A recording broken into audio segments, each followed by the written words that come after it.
I feel like the educational system in America actually does a pretty good job of being able to allow their students to find whatever major they want.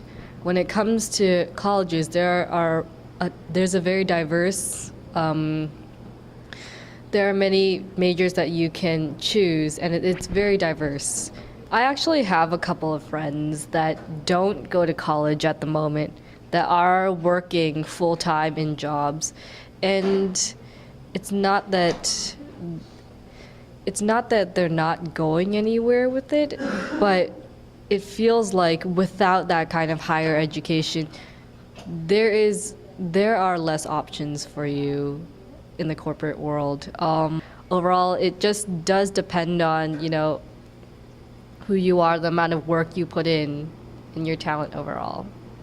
So I didn't take the university entrance examination, but I heard from my friend it's really hard in China. And the reason why I come to the United States because I really like the education system. I think it's more freedom, and I just focus on my interest, which is multimedia and communication. So, but in China, everyone studied the same subject, like Chinese math, kind of boring, but it's like government required for it. So I like to come here and to achieve for my goal.